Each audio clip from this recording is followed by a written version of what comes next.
Tangan Sam masih berhenti di udara. Ia yang menjinjing Deon masih bertanya-tanya apa maksud ucapan adiknya itu. Video apa maksudmu bajingan? Umpat Sam pada adiknya. Wajah dan tangannya itu gemetar karena begitu emosi dan ingin menghabiskan adiknya sendiri. Videomu sedang melakukan itu untuk mengancam kakak ipar tercinta, seringai Deon. Wajah Sam pucat pasi. Kenapa Deon bisa tahu video itu? Kenapa dia bisa mendapatkannya? Tiba-tiba Sam teringat kamera yang selama ini dia simpan dengan baik di lemari kamarnya. Memang yang di handphonenya untuk mengancam Raya sudah ia hapus saat malam pertama pernikahan mereka. Tapi di kamar itu belum. Sialan, umpat Sam melepas kerah baju Deon untuk mengempasnya. Seketika ia menyesali kenapa tidak melenyapkan semua video itu dulu. Deon yang sudah babak belur seolah tidak merasakan kesakitan di tengah kemenangannya yang akan mempermainkan Sam. Edwin sendiri tidak mengerti apa yang sedang diperbincangkan oleh kedua anaknya, sedangkan Natania merasa lega dan senang melihat Deon yang terlihat bisa menguasai Sam. Meskipun dia tidak tahu persis apa yang mereka perdebatkan, hingga membuat Sam semarah dan setakut itu. Deon dengan entengnya terkekeh, "Aku memang jarang di rumah ini, tapi sekalinya aku pulang, aku menemukan kalungmu yang berharga. Sekali lagi aku datang, aku malah mendapatkan tiket harta karun, yaitu kamera." Oh, jadi gitu cara Sam membebaskan Deon.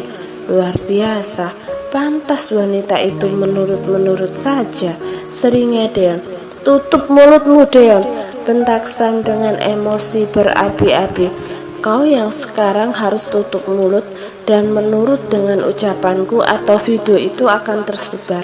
Aku sudah atur waktunya, sebentar lagi akan terkirim dan forward ke beberapa saluran TV," ancam Deon.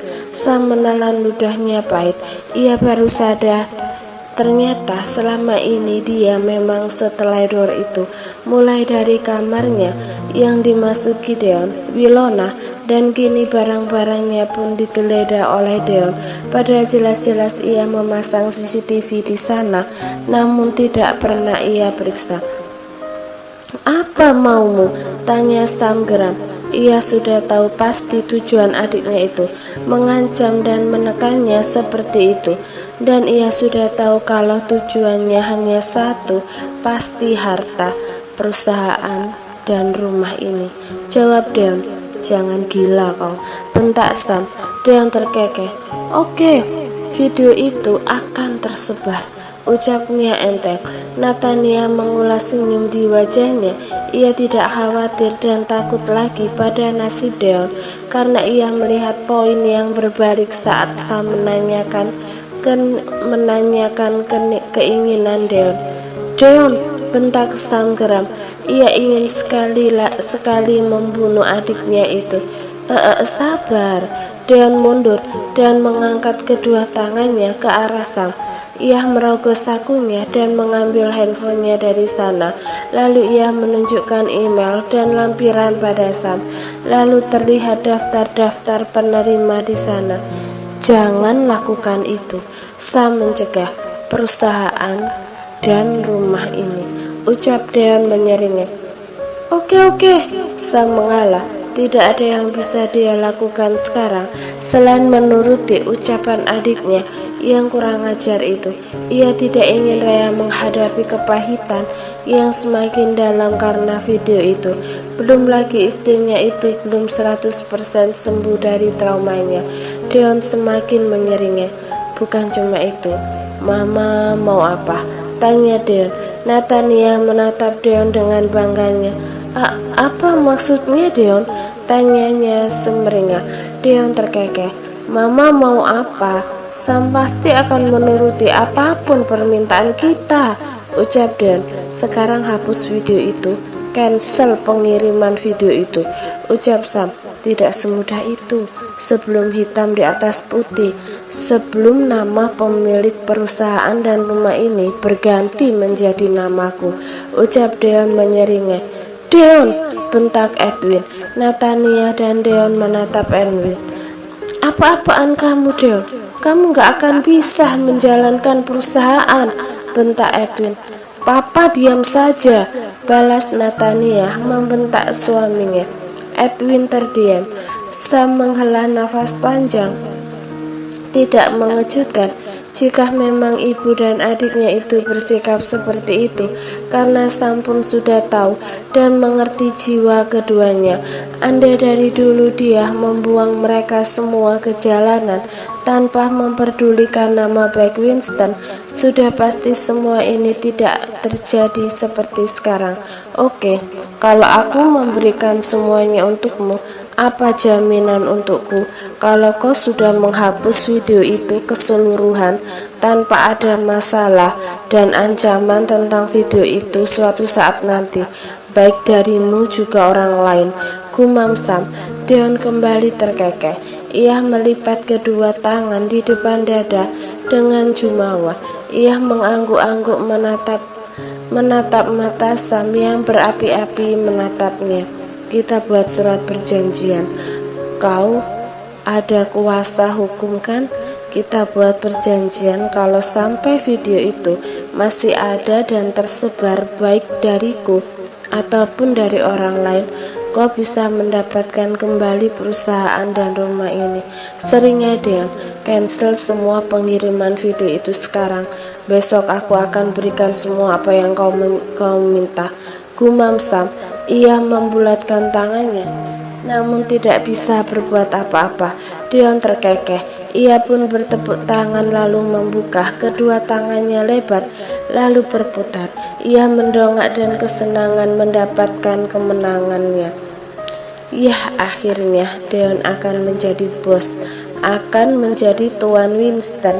Setelah sekian lama tidak dianggap dan disepelekan, pekiknya begitu bahagia. Sam menatap Deon dengan penuh amarah. Mendengar selebrasinya itu membuat Sam ingin sekali langsung melenyapkannya. Cancel email itu, gumam Sam. Oke, it's so simple. Deon menjentikkan jarinya. Ia pun menunjukkan pada Sam. Email ini batal terkirim, tapi video ini belum terhapus sebelum semua kesepakatan kau penuhi. Waktumu 24 jam atau untuk melakukan semuanya, atau video ini akan tersebar, ancam Deon. Sam berjalan keluar dari rumah. Cegah Deon. Langkah Sam terhenti. Kau juga harus bilang ke media kalau kau menurunkan semuanya pada Deon karena kau ingin fokus pada keluargamu. Jangan pernah katakan kalau aku mengancam dan menekanmu, karena aku juga ingin tahu rasanya bagaimana menjadi seorang Sam yang dikagumi, diidamkan, dipuji-puji, padahal kenyataannya iblis, bahkan sangat iblis. Deon tertawa lepas dan puas setelah berhasil membuat Sam tersudut sangat jauh. Sam meninggalkan rumah itu dengan mobilnya.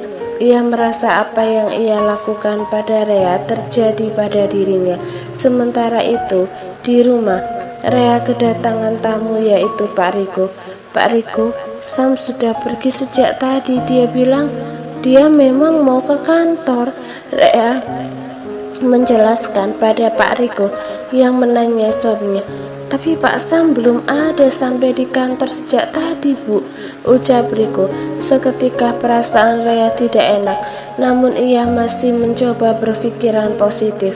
Lagi pula seorang Sam tidak mungkin tidak bisa mengatasi masalahnya. Tadi dia bilang juga mau ke rumah orang tuanya, Pak.